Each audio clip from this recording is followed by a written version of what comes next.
Yan. Nandito tayo ngayon sa BYD Balintawak. Ito yung si Lion 6 niya. By the way, lumipat muna ako dito kasi nasa SM ako kanina. Hindi mga anak ko, sabi ko aalis lang ako. Shopping sila. Okay. Siyempre, hindi kompleto pagluwas natin pag di tayo nakadaan sa ganito. Mga anak ko bigyan mo lang ng pera, yung bahala na sila. mamaya na lang kami magkita-kita. So bali nga, ito tayo. Ito yung latest nila na BYD si Lion 5 DMI. Hybrid po to. Kaya nito tumakbo ng 75 kilometers ng pure EV. 75 kilometers. So ito yung kanyang may cruise control na siya, ganda. Pero ito yung shift knob niya. Meron kasing lilitaw ngayon na yung Seal 5 po kasi ay round knob yung shift niya. Merong lilitaw noon na 2026 ganito na yung shift knob niya.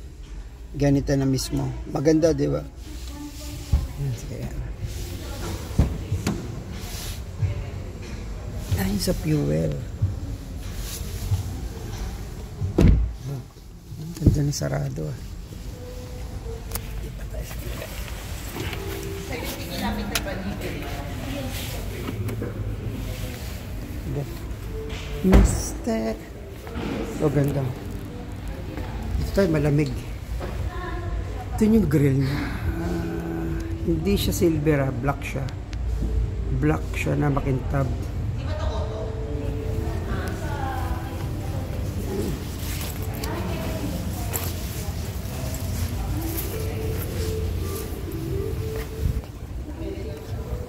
Black siya, black. Kasi maliwanag. Iba yung gilid niya. Tingnan natin ilalim. Cover yung ilalim niya, may takip.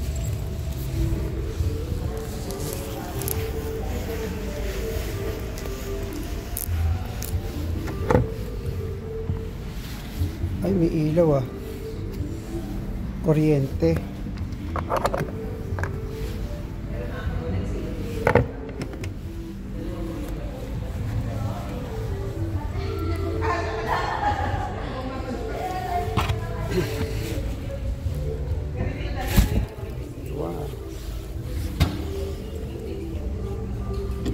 Manual na maganda. Manual na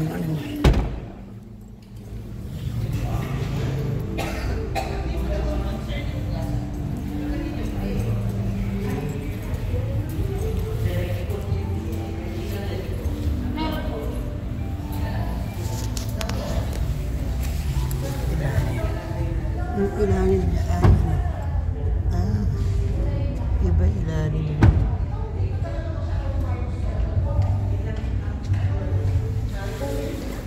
Double multi-link.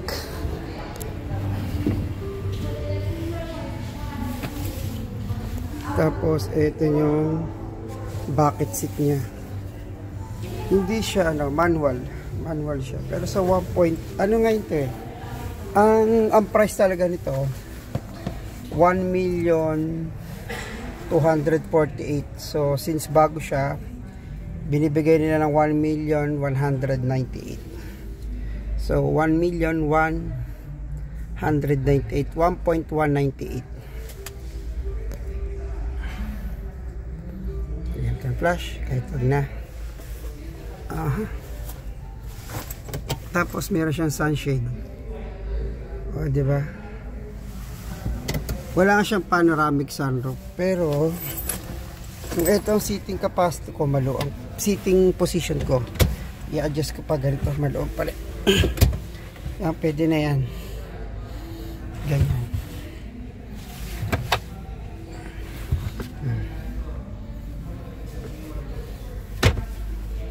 Seating position ko. Tapos ito yung tinatawag kasi nila, Ocean Series. Alam mo yung hampas ng ng tubig sa ano, dalampasigan sa beach, di ba ganyan? Kaya ang design niya ganyan. Ocean series. Ano yan? Waves. Diyan hang. Ito, ano bali yan yung sitting position ko, ha? Yan yung sitting position ko. Tignan natin dito.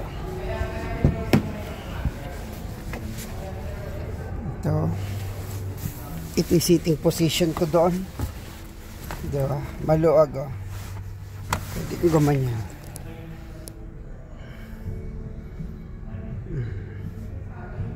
Maluag, diba?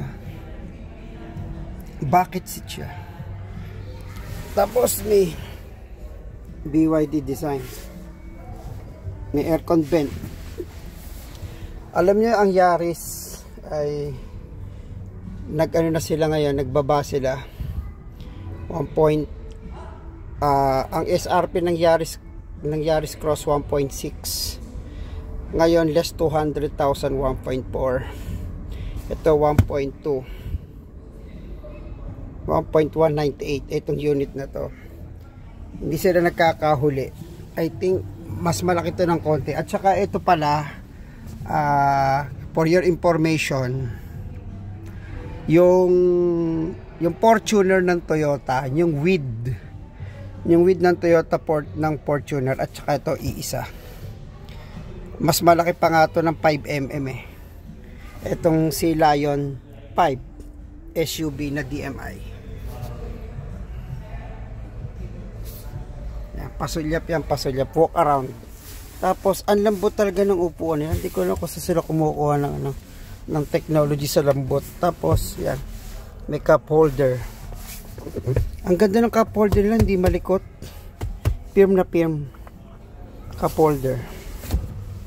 Tapos ang ganda ng design din dito. Tingnan nyo. Tsaka pag inano nyo to, yung latch, ang lambot. Hindi siya malutong.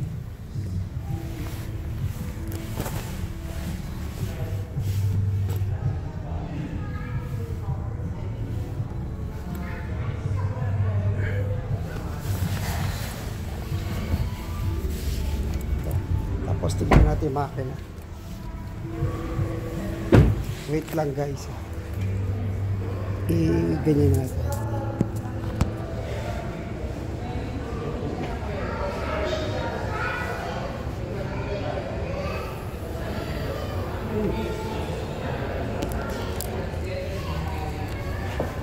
Nagulat ako. Meron siyang damper. So, hindi mo na kailangan buhatin. Once na binuksan mo, mag-open na siya kusa.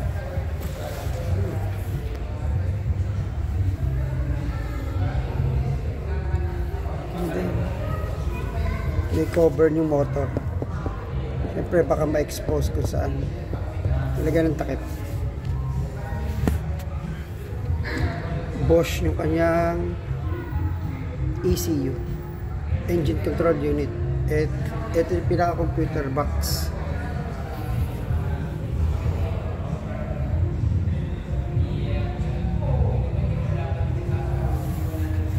Yan yung compressor ng aircon. Hindi, high voltage covers air.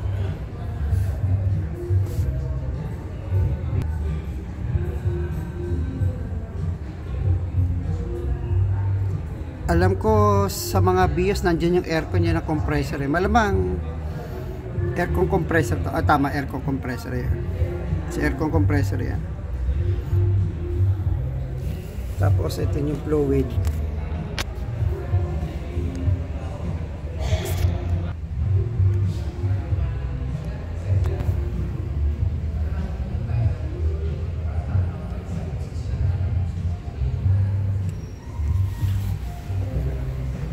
Tapos yung aircon niya R134A sa aircon. Yan yung latch na sa body. Hindi mo na kailangan buksan pa. Maganda siya. Tapos ito yung motor niya.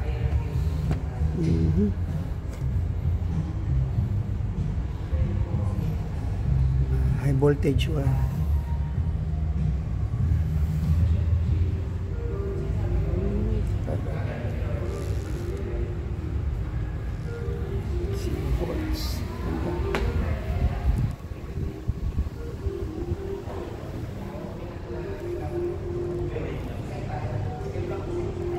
Side repeater. Yung pagka pearl white niya maganda, parang sa ano, parang sa Yaris Cross. Pinata natin yung glove box. Ito tayo sa glove box. Tapos meron din siyang yan. Sorry, hindi ma-enable yung ano, yung flash. Pero meron siyang USB tapos cigarette. Tapos to NFC card.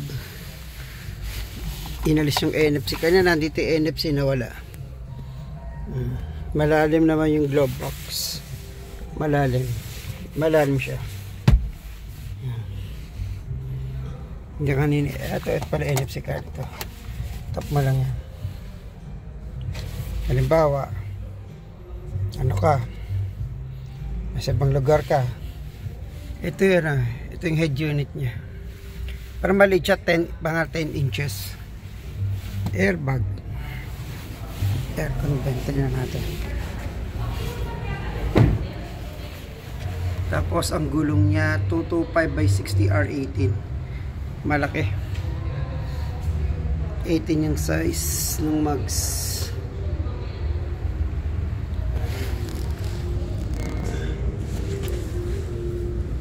Ayun yung tambucho, yung exhaust. Catalytic. Balot pala. Mura siya.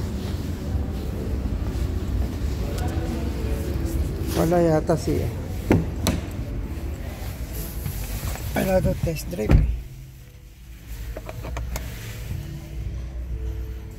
So i-power on ito.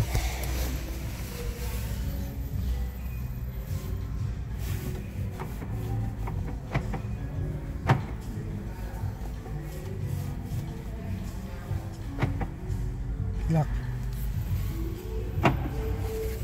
Rinig yun. Ito start. Uy. Tingnan natin. Ano nangyari?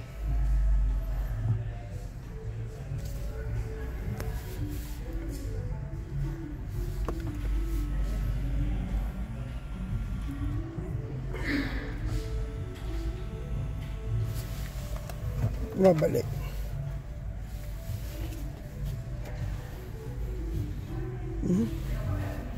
Dahil bukas yung hood. Galing ano, may interlock siya. Hindi niya paandarin once na sarado ko yung hita.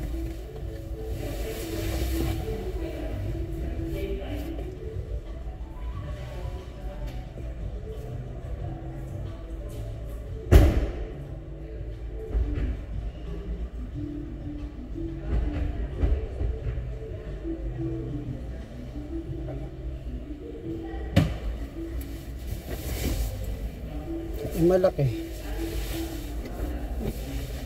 Buksan ko.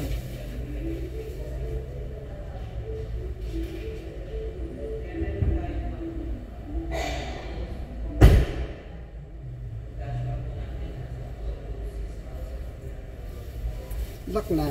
Tignan natin kung mag-start. Yan. Pag mabalik, bukas. Daming daming interlocking. Ayan, lahat kailangan sarado. Hindi mo siya mapapa-start na naka-open.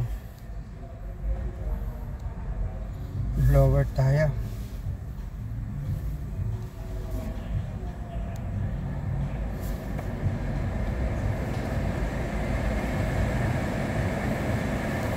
Pinanda natin yung aircon para malamig.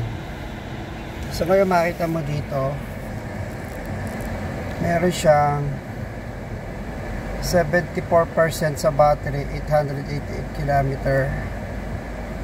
Yung odo niya, parang ano daw ito 1,000 something.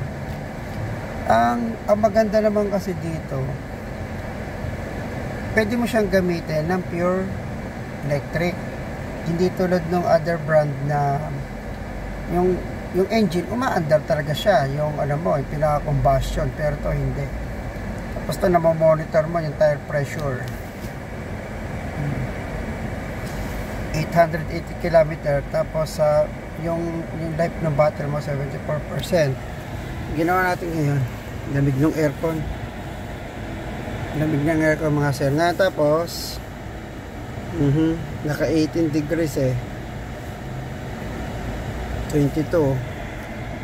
I think i-max nga natin. Yan. Nakatodo, lamig ng blower. Then tapos meron din dito sa likod ng aircon. Lamig din dito. Yan. Malamig din. Ang ganda ng upuan nyo. Tignan nyo. Maluwang din siya. Promise, maluwang. Tapos syempre aircon tayo. Alam ko merong to punta tayo sa home. Aircon. Di bang aircon ito may din? Yung driver, front passenger,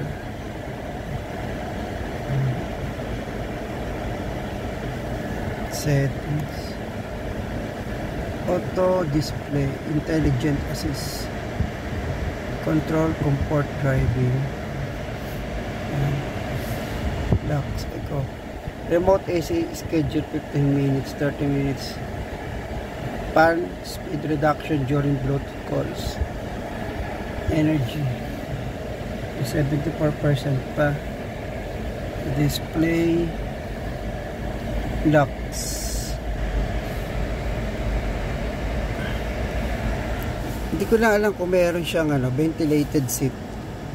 Maganda kasi merong ventilated seat. Alam nyo, mahalaga sa sasakyan yung may ventilated seat. Yan yung dual.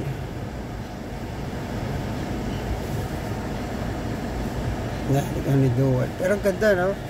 Talaga may nag-animation pa. Yung gulong niya 34, halos parehas naman. Doon niya 98 km.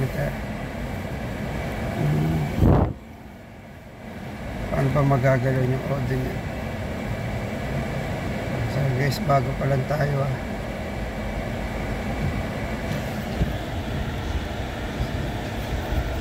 Yung volume mamaya ko nilang iyan. Tsaka meron siyang dito, sa sa hangin yung turbulence sa hangin. Para nakakat niya. Nakaka-reduce ng noise. Yan ang ayan ang niyan. Yan ang purpose niyan. Pero dito wala Dito lang nilagyan. Tapos bato. Walang ventilated seat. Ano ito?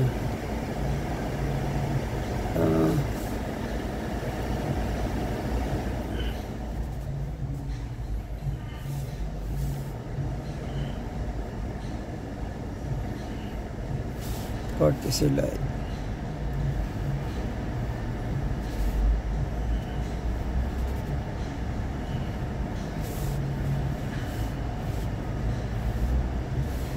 Hindi ko na masyadong maalam to, pero parang wala siyang wala siyang ventilated seat. Sayang, maganda pa naman kung mayroong ventilated seat Then mamaya lipat tayo dun sa Seal 5 sa Seal.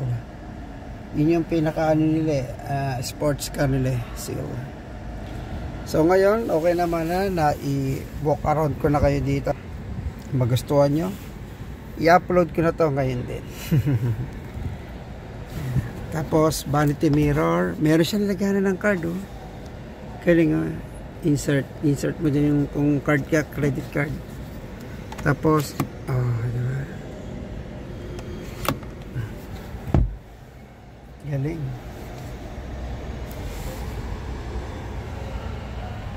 Ayan naman. Wala naman ang iba. Tapos, ganito na.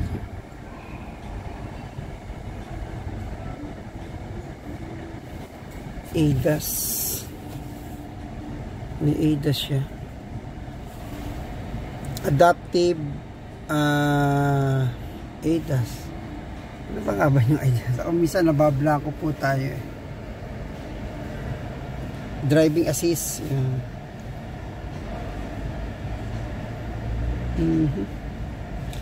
Pero hinahanap ko talaga yung ano, wala. Lamig ng aircon niya.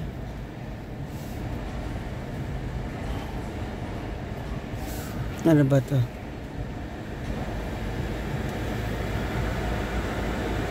Blower dito. Dito. May hangin ko na. Pagka yan kasi pag nagbo-moisture.